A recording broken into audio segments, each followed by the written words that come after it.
con nuestros pueblos originarios, pero enfocado desde el aula, desde de otra experiencia de vida. Bueno, ya vamos a contar detalles importantes con una introducción respectivo a lo que fue su viaje. Nos referimos a,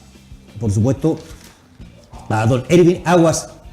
artesano y educador intercultural, a quien tenemos también el privilegio de tenerlo acá en el set, en este matinal de la tarde, a quien damos también la más cordial bienvenida. Muchas gracias por aceptar también la invitación y para contarnos cómo fue ese viaje. Igualmente, muchas gracias por estar nuevamente compartiendo este espacio de conversación. Quisiera saludar, sí, inicialmente en lengua mapuche a nuestra gente. Marimari pu peñi pu lamien, Marimari monco taché, darles también, ¿no es cierto?, a toda la sintonía una bienvenida a este New Trump, a esta conversación, que como bien lo señalaba usted, quedó acordado antes de realizar este viaje a Italia, que como ya se anunció también en la entrevista anterior, tenía un carácter netamente educativo como representante de la asignatura de lengua y cultura mapuche del territorio de Llanquihue y particularmente del proceso de recuperación y revitalización de la lengua de la comuna de Llanquihue, que igual cabe reconocer todo el respaldo que se me ha dado desde el municipio para poder participar en este encuentro internacional de pueblos indígenas y también poder a su vez participar de distintas capacitaciones en el área del derecho público comparado y en los procesos de revitalización de lengua y cultura en otros lugares del mundo. Quizás, como dice, exponer, hubieron, digamos, exposiciones de parte de tu persona, también con una sala también donde podía llegar gente, otros contar, digamos, bajo la visión de lo que son los pueblos originarios en sus diferentes idiomas, en su diferente gente, digamos. Bolivia, me conversabas por ahí, que tu visita a Italia. Convérsanos un poco de esto, primero, lo que también te tocó también exponer en diferentes lugares, lo que conlleva también a esta importante visita, más que un viaje, una visita de, sabemos que trajo muy buenos resultados, quizás también sirvan obviamente a lo que es la comunidad educativa, en lo que tú trabajas hoy en día. Sin duda que todo proceso de retroalimentación con otros académicos, con otros profesores, con otros hermanos de pueblos indígenas que venían de distintas latitudes del mundo, va a ser importante. Creo yo que como profesor y como mapuche esta experiencia siempre va a ser enriquecedora. Señalar, ¿no es cierto?, que fundamentalmente yo fui invitado para realizar un ciclo de ponencias en distintos espacios educativos allá de Italia. En ese sentido, los lugares que me tocó visitar fueron bastantes. Algunos también pude participar como oyente en algunas universidades donde se realizaron seminarios sobre procesos de revitalización de la lengua, sobre procesos de derecho internacional y pueblos indígenas, también sobre soberanía alimentaria, que fue un seminario bastante interesante, donde se analizó toda la problemática de alimentación a nivel planetario y lo que está sucediendo respecto a eso con las enfermedades que tenemos hoy día como sociedades en este proceso de globalización. Bueno, y en ese sentido también a mí me tocó exponer, la primera ponencia que me tocó realizar fue efectivamente en la Universidad de Bolonia, en la Facultad de Antropología, donde, bueno, fundamentalmente la ponencia se centraba en el área de educación intercultural y la experiencia de revitalización de la lengua, pero también nos correspondió hablar sobre historia, cultura, lengua y filosofía mapuche. Y en ese sentido, esto tuvo bastante buena acogida con la docente que nos recibió allá, porque este proceso de ponencia también tiene su complejidad, donde tenía que haber todo un protocolo anterior, donde tenía que reunirme con los traductores, para que ellos puedan captar de manera clara y concisa el mensaje que yo quería transmitir a los estudiantes. Simultáneamente se estaba transmitiendo a distintos espacios educativos dentro de la universidad y bueno, el desafío fundamental fue resolver las dudas que tenían los estudiantes respecto de los procesos que se daban acá, tanto en el área educativa, en el área del conocimiento, en el área de la ciencia, en el área de la lengua y en el área, digamos, de la cosmovisión y filosofía mapuche. Bolonia es parte, digamos, muy cerca de lo que hoy conocemos como, ¿no es cierto?, de Roma, que es una ciudad bastante cercana al centro norte de Italia. Luego se me dio la posibilidad de exponer muy al norte de Italia, en la frontera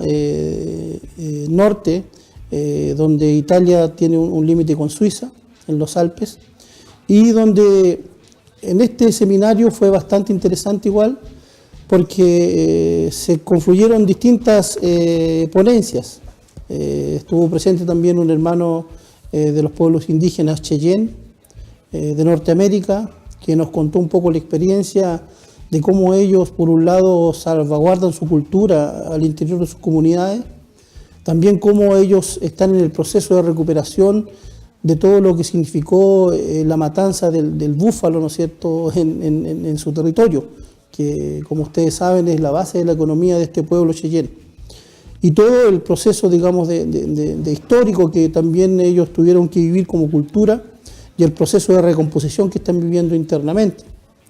En ese sentido también me correspondió acompañarlo en varias ponencias en distintas ciudades donde exponía el hermano Cheyenne, y yo tenía que acompañarlo y de alguna manera tratar de generar algunos lazos de conversación con la gente. También en este seminario participaron distintos profesores de distintas áreas, por ejemplo, del área de las ciencias, del área de la ecología, del área, digamos, también del derecho, donde hicieron todo un análisis respecto de la problemática que viven hoy los pueblos indígenas en la zona de la Amazonía, donde está ocurriendo, por todas las informaciones entregadas en el seminario, un problema bastante grave desde el punto de vista medioambiental, donde se está sobreexplotando la Amazonía y donde los pueblos indígenas están siendo corridos de sus territorios y donde se les está vulnerando de alguna manera una cantidad enorme de derechos humanos y sociales y políticos de este pueblo. También fueron bastantes ponencias en realidad en la zona fundamentalmente centro, norte y muy al norte de Italia, donde se exponían distintas materias. Por ejemplo, otra exposición que me tocó realizar fue en la Facultad de Derecho, en la ciudad de Ravenna, donde efectivamente, como comentábamos ya, me tocó compartir el escenario con representantes del Ministerio de Educación de Bolivia y la cónsul de Bolivia en Italia, donde ellos de alguna manera expusieron los avances en el proceso de educación intercultural que ellos tienen en Bolivia, atendiendo toda la diversidad cultural que existe en Bolivia, entendiendo, ¿no es cierto?, que son 39 pueblos o 39 naciones que coexisten en Bolivia y que hoy día, ¿no es cierto?, el presidente Evo Morales, en esta nueva constitución que ellos tienen, reconoce la plurinacionalidad y la constitución diversa de pueblos que conforman Bolivia. Fue bastante interesante su experiencia en el sentido de que existen bastantes logros de recuperación, de revitalización de la lengua y la proyección del proceso educativo en este sentido. Y todos los avances también en el aspecto de la normativa, en el aspecto legal, en el aspecto de la creación de materiales que sean pertinentes para avanzar en el proceso de educación intercultural bilingüe en este país. Erwin, ¿cómo está? Buenas tardes, muchas gracias por estar acá nuevamente. Tengo una consulta. ¿Qué diagnóstico se puede realizar sobre lo que conocen en Europa, principalmente en esta universidad de los estudiantes, tanto de antropología, de derecho? ¿Cuál es el diagnóstico que se puede hacer sobre lo que conocen de la realidad que se vive en otros sectores del mundo, ya sea acá en Latinoamérica, con la deforestación a lo mejor de la Amazonas, o con lo que sucede en Bolivia, lo que pueda suceder en el país? ¿Cuál es la noción que tienen ellos? ¿Cómo también van cambiando a lo mejor su perspectiva con este tipo de instancias? Sí, mira, voy a comentar, digamos, que durante mi estadía ya en Italia, simultáneamente cuando me encontraba en Bolonia, habían dos representantes mapuche más de otros territorios que estaban exponiendo, ¿no es cierto?, en Milano, y otros representantes también que se encontraban en el País Vasco también hablando sobre la problemática de los pueblos indígenas. Yo creo que de alguna manera el pueblo mapuche hoy día ha trascendido las fronteras, es un pueblo que se ha ganado un reconocimiento de alguna manera internacional y que tiene que ver mucho con la historia de nuestro pueblo, tiene que ver mucho también con la capacidad de recomposición, de resiliencia que ha tenido nuestro pueblo para recomponerse a pesar de todo el proceso, digamos, de violencia que ocurrió históricamente y que a pesar de todo el proceso de violencia que ocurre hoy día dentro del territorio mapuche. En ese sentido, sí, es importante, digamos, destacar que muchos estudiantes conocen al pueblo mapuche, porque una de las cátedras donde yo asistía a hablar de la cultura y de los procesos de educación, justamente ellos tienen una cátedra que se denomina Antropología de las Américas, donde ellos de alguna manera realizan un acercamiento muy leve hacia los pueblos indígenas de América y se acercan de alguna manera a su filosofía, lengua y cosmovisión. Sí tienen nociones. Ahora el interés, digamos, que existe respecto de los procesos que se dan en América Latina es bastante grande y bastantes son las expectativas, igual que tienen, digamos, en los pueblos indígenas, en el sentido de que cuando pude asistir al seminario de soberanía alimentaria que me llamó mucho la atención, de alguna manera ven como los pueblos indígenas, en los sistemas alimentarios de los pueblos indígenas como una posible solución a los problemas alimentarios que tiene el planeta. Es decir, que los pueblos indígenas, como yo lo señalé en la entrevista anterior, sí tienen mucho que aportar en el proceso de recomposición de las sociedades, en el aspecto de los conocimientos también y de las tecnologías. En ese sentido, igual nosotros nos encontramos con muchos estudiantes en las universidades de origen chileno, argentino, me encontré con gente también de Bolivia, de Perú, estudiantes que están ellos cursando su enseñanza superior en la Universidad de Bolonia,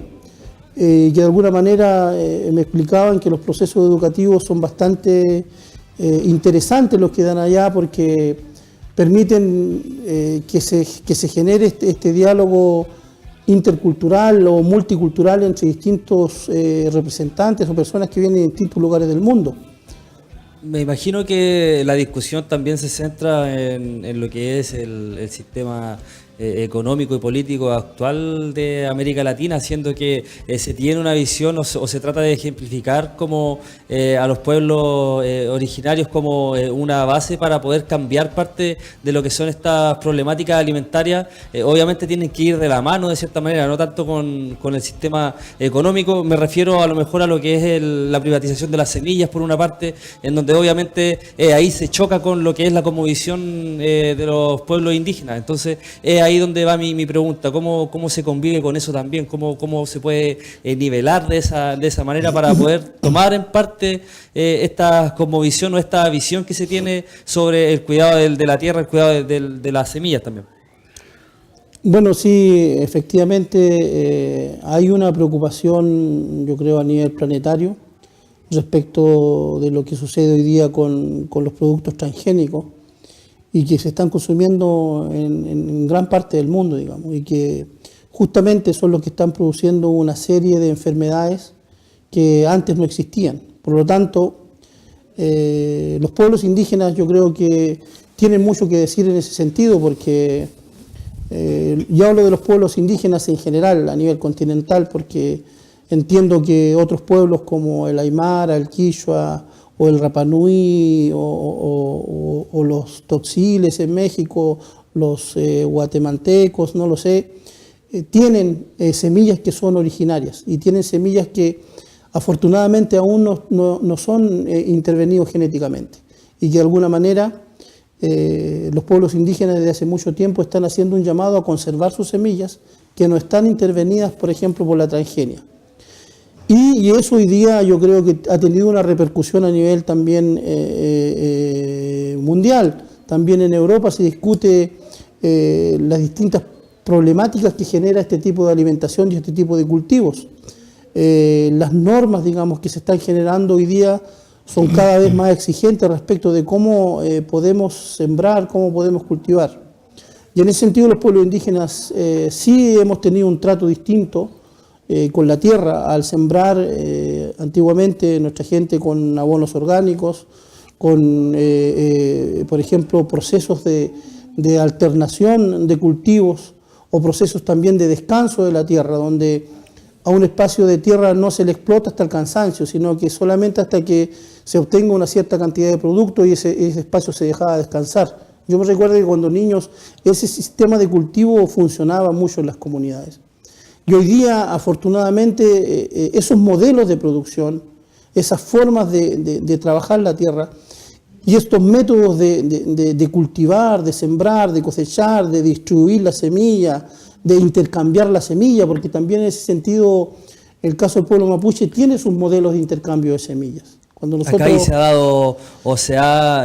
masificado aún más lo que es el intercambio de semillas, lo que se conoce como Trafquinto, ¿no? Correcto, nosotros existe este método de intercambio de semillas, y no tan solo de semillas, sino de distintas tecnologías y conocimientos que tiene nuestro pueblo mapuche. Y creo que en ese sentido hoy día los pueblos originarios, y el pueblo mapuche en particular, puede hacer un aporte muy interesante a tratar de reconvertir, de reordenar este proceso de alimentación que está siendo muy cuestionado, no tan solo aquí, sino en otros lugares del mundo. Yo conversaba con otros pueblos indígenas que también están muy preocupados cómo controlar sus sistemas alimentarios en sus comunidades. Ahora, usted ya había participado de congreso y seminario en el año pasado, si no me equivoco, ¿verdad? También en universidades italianas. ¿Qué experiencias nuevas se sacan de todo este tipo de actividades, ¿no? ¿Cómo va avanzando en temática de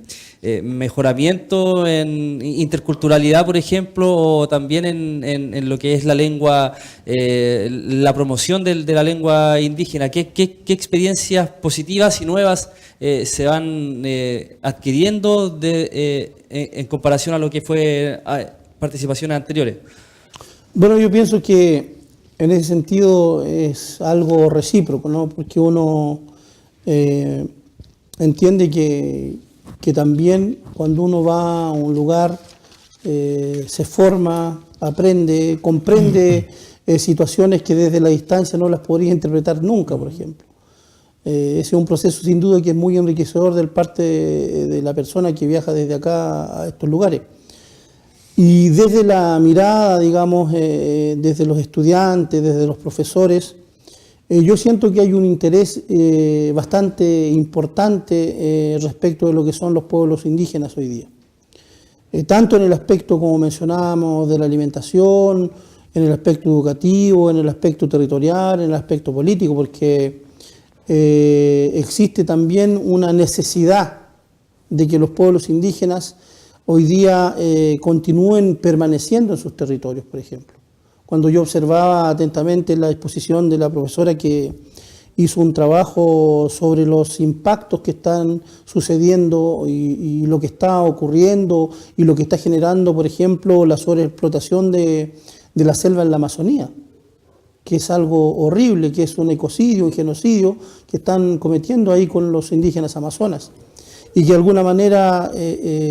aún insisten en no reconocer la existencia de algunos pueblos que no han sido avistados, pero sí que saben que existen en la selva, por ejemplo. Entonces, no les conviene reconocerlo. Claro, de alguna manera eso significaría respetar el derecho al territorio, por ejemplo. Y eso no conviene, digamos, en este caso al Estado brasileño o al Estado que dé con la selva en la Amazonía. Pero sin embargo yo creo que es la apertura que existe desde parte, digamos, de la Universidad de Bolonia fundamentalmente, en profundizar, yo creo, esta conversación, de profundizar estas relaciones de diálogo con otros pueblos. Yo les comentaba que estas universidades tienen un trabajo de respaldo en los procesos de educación intercultural en Bolivia. La profesora Silvia Bagni, que nos invitó en este caso a la Universidad de Bolonia, ella venía llegando recién de un congreso desde el Ecuador, donde justamente se estuvieron discutiendo distintas materias que conciernen al ámbito educativo, al ámbito del derecho. Por eso pienso yo que de alguna manera los conocimientos de los pueblos indígenas, si bien hoy día son amenazados por el proceso de globalización, pero también estos conocimientos y estas propuestas y estos modelos que tenemos nosotros también están siendo conocidos en otros lugares del mundo. En ese sentido existe como una valorización también o una revalorización de lo que somos nosotros como cultura hoy día vivas en este continente, porque igual hay que señalar que existen muchas culturas. Si uno hace un catastro a nivel planetario, existen muchos pueblos indígenas o muchos pueblos originarios que están amenazados de extinguirse, por ejemplo. Y no es el caso de nuestro pueblo, que hoy día es un pueblo que tiene una capacidad de recomposición, que está en un proceso de reconstrucción, que está en un proceso de reordenamiento y de recuperación de todo su saber. Y en ese sentido yo creo que los pueblos indígenas, tanto los hermanos que fueron de Bolivia, los hermanos que fueron de Estados Unidos, u otros oyentes que participaron, por ejemplo, de África, de otros lugares del mundo, ellos también entregaron un aporte muy interesante en sus ideas, en sus reflexiones, en las proyecciones, en los sueños que tienen los pueblos indígenas hoy día. ¿Cómo lo ves tú hoy día, toda esta experiencia, como te dices tú, con quizá el tema de tú haber ido hacia lo que es Italia, quizás de todas maneras va a servir, digamos, de una u otra forma, instaurarlo quizá Chile, cómo se está preparado en este aspecto de dialogar, generar, digamos, nexos importantes dentro de la educación bajo la materia o, digamos, o los pueblos originarios que están, digamos, puestos acá en nuestro país, de qué manera se puede, digamos, quizás cambiar algunas cosas. Estamos en debe en este aspecto acá, por lo menos en Sudamérica, lo que es Chile. Yo creo que en el caso particular mapuche, nosotros siempre hemos hablado de que el Estado tiene una deuda histórica con el pueblo mapuche. Y esta deuda histórica fundamentalmente se sustenta en la pérdida del territorio. Nosotros, como los antecedentes, ¿no es cierto?, estadísticos lo señalan, éramos un pueblo que ocupaba una amplia extensión de territorio. Y entre 1541 a 1883 aproximadamente, fuimos reducidos al 5% de nuestro territorio. Y esa reducción del territorio inmediatamente produjo un empobrecimiento de nuestra gente, produjo también una pérdida garrafal de la cultura y produjo también, de alguna manera, el estatus de dominación que hoy día y de tutelaje que tiene nuestro pueblo, porque se rompen, ¿no es cierto?, las estructuras propias políticas de nuestro pueblo, porque también de alguna manera la lengua y la cultura mapuche pierde su vigencia producto de, ¿no es cierto?, de la oficialización de la lengua dominante, que es el castellano, y de alguna manera surge con mayor fuerza el racismo dentro del Estado chileno. Y hoy día, por ejemplo, cuando hablamos de las relaciones que se dan entre el Estado chileno y el pueblo mapuche, son relaciones muy complejas, son relaciones que hoy día nomás nos tienen un pie bastante complejo nosotros como mapuche, producto de esta situación tan grave que ocurrió en la zona de Ercilla, donde, ¿no es cierto?, fue ultimado un hermano mapuche que todavía está en un proceso de esclarecimiento, y que sin duda eso nos hace pensar y reflexionar a nosotros también, diciendo, por un lado, nosotros proponemos la vía del diálogo, por otro lado, sin embargo, mostramos otra alternativa, que es la alternativa de la violencia, porque lo que aquí se ha cometido, digamos, en este acto de criminal con este joven comunero mapuche, es un acto que no debería haber ocurrido, es un acto que se podía haber, digamos, evitado de alguna manera, porque si existen los canales de diálogo, si existen los canales de conversación, esta situación no podía haber llegado a esos límites. Y yo creo que hoy día este proceso último que se está dando en el pueblo mapuche va a complejizar más aún estas relaciones de interculturalidad entre el pueblo mapuche, y no tan solo con el pueblo mapuche, sino con los otros pueblos indígenas que coexisten aquí en este territorio. Llama la atención, bueno, con el asesinato de Catrillanca, a lo mejor la reacción que se tuvo también por parte de la sociedad, no solo mapuche, sino que también chilena, el apoyo que se ha brindado en distintos lugares con marchas y manifestaciones. ¿Cómo se ve eso también? A lo mejor teniendo en cuenta que se habla de la violencia, ¿no? ¿Cómo se ven ese tipo de manifestaciones? Son obviamente para no llamar la atención, sino que para hacer visible un evento que no es habitual que se dé a conocer. Entonces, genera más violencia. ¿Cómo se ve eso? ¿Cómo se va manejando también para que no sea malinterpretado? Yo, por ejemplo, quisiera mencionar dos ejes en ese sentido. Nosotros como profesores mapuche y como peñis y lamienes que estamos en este proceso de educación intercultural, siempre hemos privilegiado que de alguna manera se generen los canales de conversación, se generen los canales de diálogo. En la escuela sea tan importante que pueda fortalecerse el proceso de educación intercultural justamente para que estos tipos de hechos no se reproduzcan en la sociedad. Para nadie. O sea, hoy día yo creo que el Estado y los organismos encargados de educación tienen que poner bastante atención en el sentido de decir que los procesos de educación intercultural bilingüe que se estén dando en los establecimientos educacionales son para hoy, pero es para el mañana, en el sentido de cómo nosotros erradicamos el racismo, la discriminación histórica hacia el pueblo mapuche en los establecimientos educacionales y de alguna manera, ¿cómo se consigue esto? A través del proceso de educación, a través también del proceso de la lengua, de la cultura, de la comprensión, porque justamente estos hechos ocurren por el desconocimiento que existe de el desconocimiento respecto de nuestras aspiraciones. Y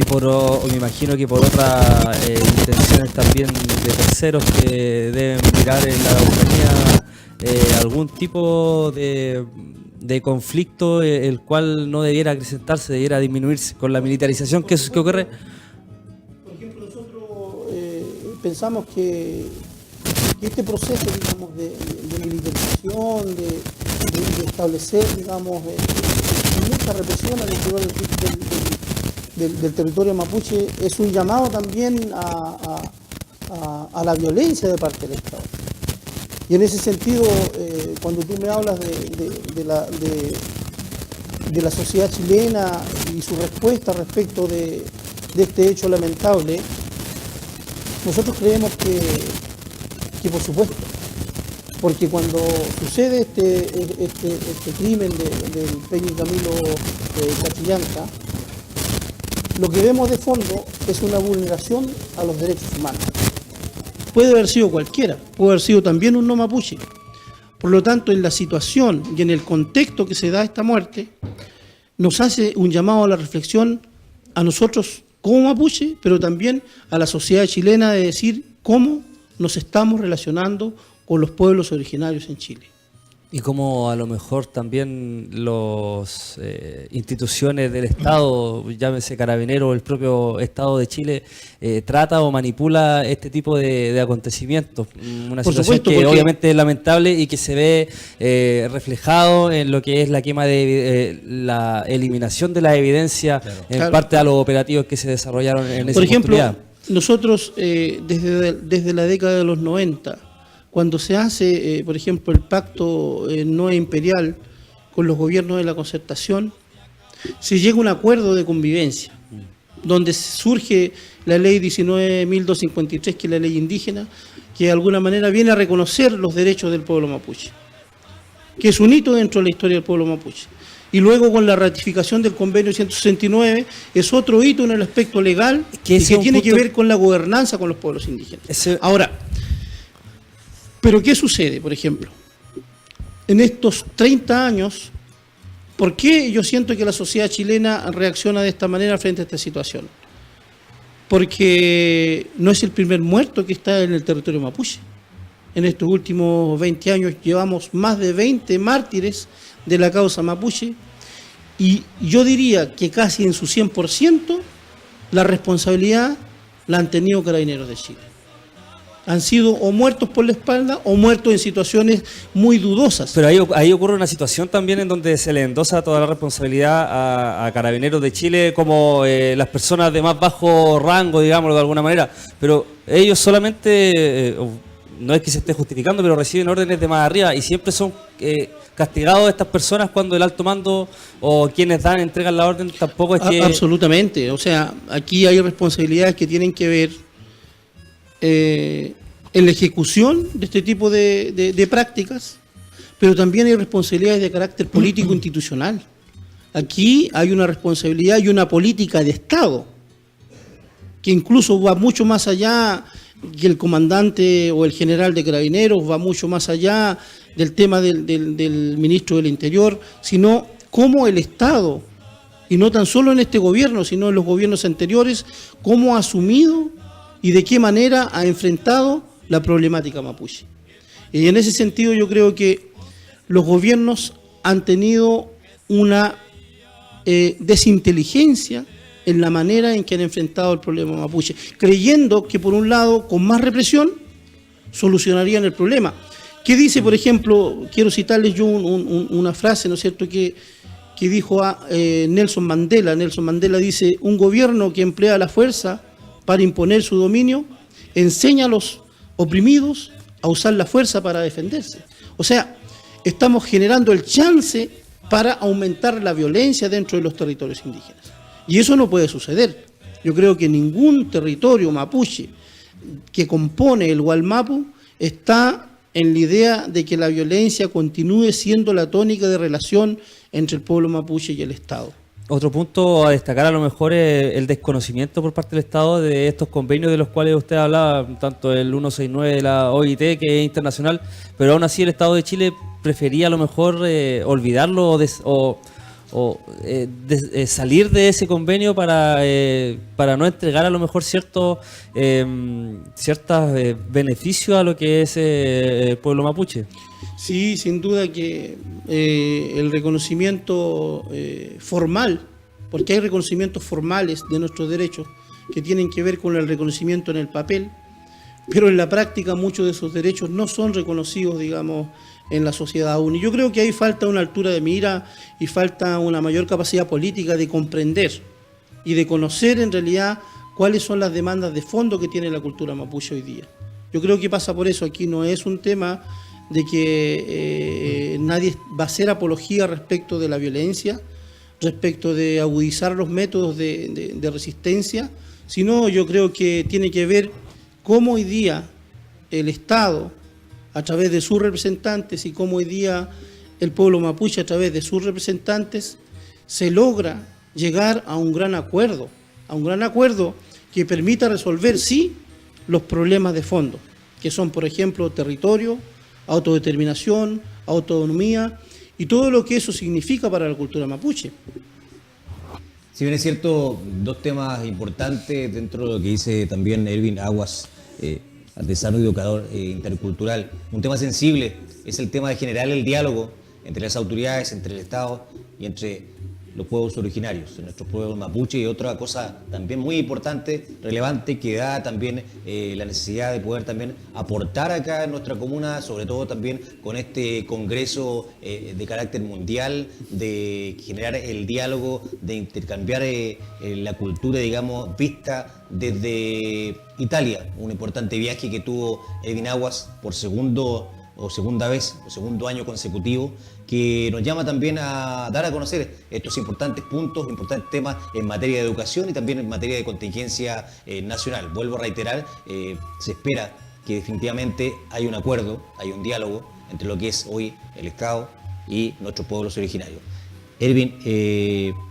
tips importantes, agradecerte también de poder también dar a conocer tu experiencia que tuviste en este importante viaje, también la visión hoy día con lo que es un tema que está en la palestra. Como dices tú, generar el diálogo es muy importante entre ambas partes y quizás, recalcar algo más dentro de volver a agradecerte que hayas estado también compartiendo acá en el set, como fue en un principio, cuando partiste recién a Italia y ahora de regreso. Te te agradecemos desde ya por darte también el tiempo de venir también a conversar. Sí, bueno, yo igual fundamentalmente agradecer, siempre voy a estar a disposición de poder entregar algún aporte en el aspecto también de la historia, en mi especialidad, y en el aspecto de la cultura, de la lengua, en algún momento también poder conversar y profundizar sobre este Mapuche Kimun, sobre este conocimiento ancestral mapuche. Solamente señalar finalmente que sin duda que esta experiencia educativa que se realiza allá en Italia está siendo trabajada también con los alumnos del establecimiento, de los establecimientos donde yo realizo clases. Yo ya retorné, me reincorporé a los establecimientos la semana pasada, el día lunes, y donde comenzamos a hacer la bajada de información, en el sentido de que los alumnos también conozcan cómo son los procesos de educación en otros lugares de Latinoamérica y en otros lugares del mundo. Y en ese sentido igual quiero agradecer al colega boliviano que nos facilitó un sinnúmero de materiales y de documentales muy buenos sobre los distintos pueblos indígenas que componen la nación boliviana y que de alguna manera lo vamos a ir trabajando con los niños y niñas de los establecimientos educacionales acá en Yanquihue. Y que es un material que seguramente vamos a tener la posibilidad de reproducirlo para también ser elaborado en un tiempo más y ordenar un poco el trabajo y las ponencias que yo fui a realizar allá y de alguna manera entregársela también a los docentes, entregársela también a los alumnos, para que ellos conozcan el trabajo que me ha tocado realizar en esta universidad y en otros centros educativos allá en Italia. Así que igualmente muy agradecido y espero volver a encontrarnos acá para poder conversar sobre nuestra cultura mapuche y sobre nuestro conocimiento. Así es, Erwin, muchas gracias también por ese importante aporte a la cultura y a esa bonita experiencia de vida. Agradecer también a ti, Cristian Delgado. Vamos a efectuar con esto...